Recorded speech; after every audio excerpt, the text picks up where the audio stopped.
हम previous video में आपको क्वेश्चंस फैराडेज लॉ का क्वेश्चन कैसे बनाएंगे ये बताए थे। वो बस एक सिंपल ट्रिक था, शॉर्ट में कैसे सॉल्व करेंगे। आज हम लोग स्टेटमेंट देख लेंगे फैराडेज लॉ का। तो सबसे पहले फर्स्ट लॉ, इक्वेशन को ध्यान में रखिएगा। First law of electrolysis, Faraday's first law.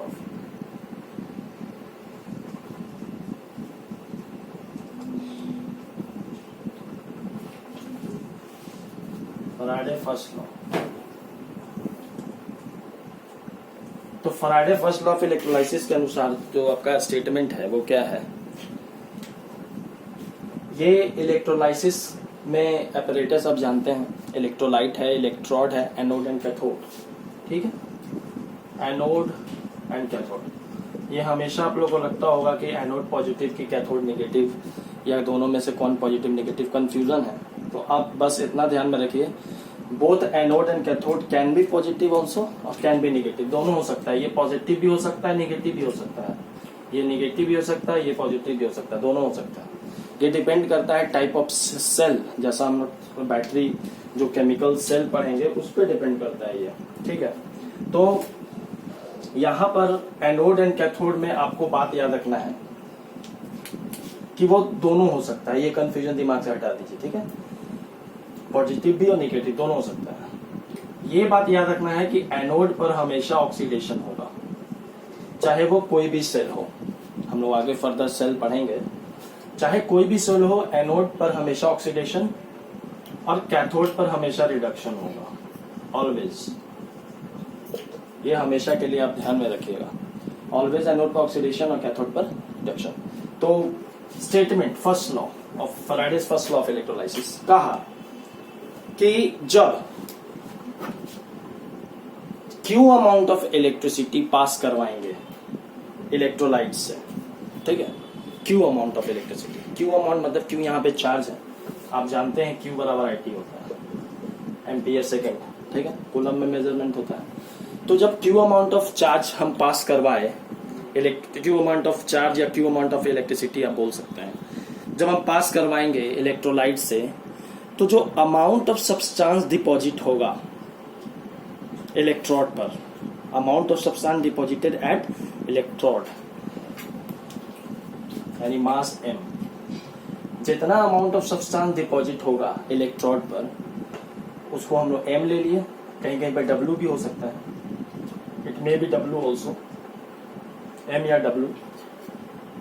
वो डायरेक्टली प्रोपोर्शनल टू चार्ज होगा Q। यही फैराडेज फर्स्ट लॉ कहा गया है।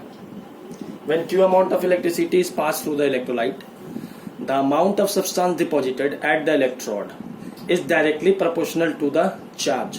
जितना आप चार्ज उसमें प्रदान किए उसके डायरेक्टली प्रोपोर्शनल होगा ये मास। तो यहाँ से m is directly proportional to Q। तो m ये प्रोपोर्शनली साइन हटेगा तो एक कॉन्सेप्ट लगेगा जिसको हम लोग Z बोलते हैं। ये m की जगह W भी हो सकता है, वेट। तो Z यहाँ पर क्या है? तो पहले इक्वेशन फुल लिख दीजिए, m बराबर z, q को लिख देते हैं IT। ये हो गया m बराबर ZIT और w बराबर ZIT भी बोल सकते हैं, दोनों होगा। ठीक है, तो ये फर्स्ट लॉ का इक्वेशन हो गया, m बराबर ZIT। z क्या है यहाँ पे?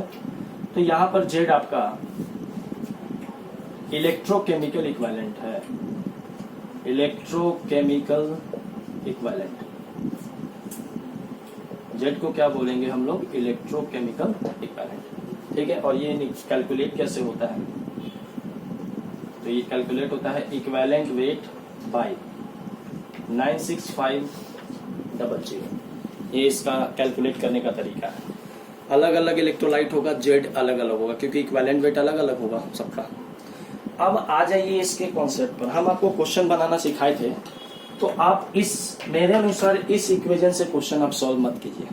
m बराबर ZI से याद रखिए, आप Z की जगह इक्विवेलेंट वेट बाय 96500 दे सकते हैं। ठीक है, याद रखना है। लेकिन हम जो आपको प्रीवियस वीडियो में कॉन्सेप्ट बताए थे, जितना नंबर ऑफ इलेक्ट्रॉन्स बैलेंसिंग के दौरान आप कीजिएगा, ठीक है, उतना नंबर ऑफ इलेक्ट्रॉन्स उतना नंबर ऑफ फैराडे होगा।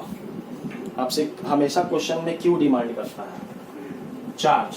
तो चार्ज डिमांड करता है तो जितना नंबर ऑफ इलेक्ट्रॉन्स उतना नंबर ऑफ फैराडे। जैसे देखिए, मान लेते हैं Ca SO4 इलेक्ट्रोलाइट है। तो आपको पहले भी बताए थे कि यहाँ पर सिर्फ कंसीडरेशन किसका करना है, कैटायंस का। यहाँ पे Ca+2 में है। अब ये जब भी डिपॉजिट हो कैथोड पर रिडक्शन होगा, ये रिडक्शन कहाँ होगा, कैथोड पर, ठीक है। तो ये 2 इलेक्ट्रॉन गेन करके Ca में जाएगा, कैल्शियम में, यही डिपॉजिट हुआ। अब स्टेटमेंट समझिएगा, amount of substance deposited at the electrode is directly proportional to charge. अब सुनिए, इसका कितना ग्राम है अभी, मॉलिक्यूलर वेट 40 ग्राम। तो 40 ग्राम को डिपॉजिट होने के लिए कितना खर्चा हुआ बाबू, क्यू। तो आप यहाँ डायरेक्ट लिखिएगा 2F, 2 फराडे लगा, 2F में 40 ग्राम कैल्शियम डिपॉजिट हुआ, ठीक है। तो 1F में कितना होगा, 20 ग्राम होगा, ठीक है। तो जितना नंबर ऑफ इलेक्ट्रॉन्स उतना नंबर ऑफ फराडे बोल देना है, ठीक है। अब अगर हम आपसे क्वेश्चन पूछें कि बताओ 10 ग्राम में कितना फराडे लगेगा, तो हाफ फराडे लग जाएगा, ठीक है। अब सुनिए, फराडे जितना नंबर ऑफ इलेक्ट्रॉन्स उतना नंबर ऑफ फराडे। अब हम इसको लिंक कर रहे हैं, इसी को लिंक करेंगे concept of equivalent, equivalent concept से लिंक करेंगे। एक इक्विवेलेंट जैसे 1 मोल होता है, वैसे एक इक्विवेलेंट क्या होता है, तो बात समझिएगा। एक इक्विवेलेंट, तो नंबर ऑफ इक्विवेलेंट निकालना हो आपको, जैसे नंबर ऑफ मोल निकालते हैं वैसे नंबर ऑफ इक्विवेलेंट हम प्रीवियस क्लास में बताए थे। तो given weight by equivalent weight, ठीक है। तो ये नंबर ऑफ इक्विवेलेंट 1 कब होगा, ये 1 तभी हो सकता है जब गिवन वेट और इक्विवेलेंट वेट सेम हो, तभी ना हो सकता है 1। तो नंबर ऑफ इक्विवेलेंट 1 होगा when given weight is equals to equivalent weight. Number of mole 1 होगा जब given weight is equals to molecular weight, क्योंकि given weight by molecular weight number of mole होता है। तो अब एक चीज आपको बताना चाह रहे हैं, ये कैल्शियम का 40 ग्राम मोलिकुलर वेट है, इसका इक्विवेलेंट वेट कितना होगा, इसका इक्विवेलेंट वेट निकालते हैं। तो इक्विवेलेंट वेट क्या होता है, molecular weight by valency, molecular weight by valency. आपको तो बताया है वैलेंसी कितना लेना है, ये जो चार्ज है कैटायन के ऊपर, मॉलिक्यूलर वेट आप जानते हैं 40/2 यानी 20 ग्राम, ठीक है। अब 20 ग्राम कैल्शियम का इक्विवेलेंट वेट हो गया, समझ रहे हैं बात। तो एक इक्विवेलेंट कब होगा, जब गिवन वेट भी कितना होगा, 20 ग्राम। एक इक्विवेलेंट ऑफ कैल्शियम बोलना हो तो आपको गिवन वेट कितना लेना पड़ेगा, 20 ग्राम, क्योंकि इक्विवेलेंट वेट तो फिक्स है। कैल्शियम का इक्विवेलेंट वेट हमेशा 20 ग्राम होगा, लेकिन गिवन वेट वैरी कर सकता है। तो एक कब होगा नंबर ऑफ इक्विवेलेंट, ये 1 तभी होगा जब गिवन वेट भी 20 ग्राम और इक्विवेलेंट वेट तो आप निकाल ही चुके हैं, ये तो चेंज नहीं होगा, किसी का भी चेंज होता है ये। तो अब इक्विवेलेंट वेट हम कैल्शियम का निकाल लिए 20 ग्राम। तो जरा देखिए तो 20 ग्राम में कितना खर्चा हो रहा है, एक फराडे। ये 20 ग्राम का मतलब आप कह सकते हैं एक इक्विवेलेंट ऑफ कैल्शियम, जैसे 40 ग्राम ऑफ कैल्शियम का मतलब 1 मोल ऑफ कैल्शियम, उसी तरह 20 ग्राम ऑफ कैल्शियम का मतलब एक इक्विवेलेंट ऑफ कैल्शियम। तो एक इक्विवेलेंट ऑफ कैल्शियम को डिपॉजिट होने में कितना फराडे खर्चा हुआ, 1 फराडे। तो यहां पर एक कॉन्सेप्ट आपको हम लाना चाह रहे हैं, देखिए कॉन्सेप्ट ये है, किसी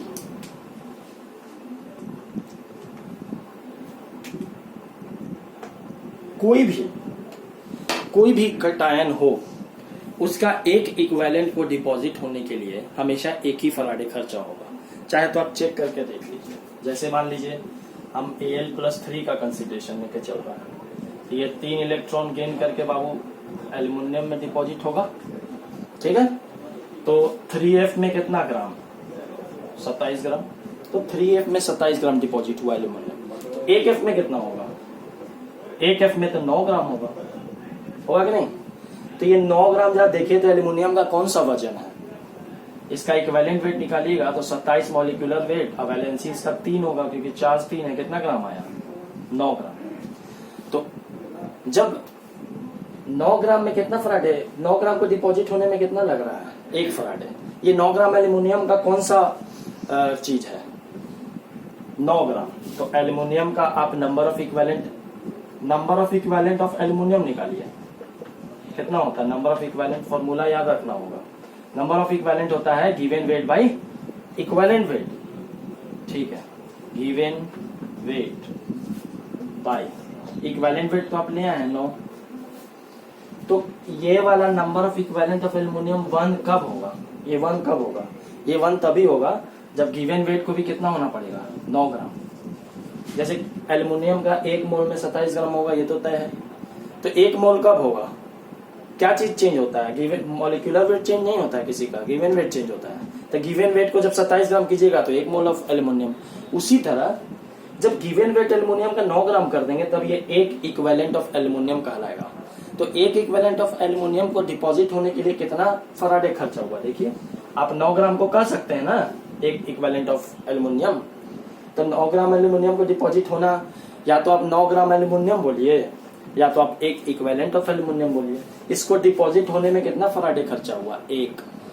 तो यहां पर से कॉन्सेप्ट ये आ रहा है नंबर ऑफ, अब हम एक लाइन लिख रहे हैं, इसको दिमाग में घुसा लीजिए। कॉन्सेप्ट है number of equivalent is equals to number of electrons is equals to number of faraday. यही कॉन्सेप्ट है बाबू, इस कॉन्सेप्ट को समझिएगा। जैसे अगेन हम Al+3 का एग्जांपल ले रहे हैं, 3 इलेक्ट्रॉन गेन करके एल्युमिनियम में गया, ये रिडक्शन है, सभी को पता है, कैथोड पर हो रहा है, ये भी पता है आपको। अब सुनिए 3F में कितना ग्राम, 27 ग्राम। 27 ग्राम का मतलब कितना, 1 मोल ऑफ एल्युमिनियम, ठीक है।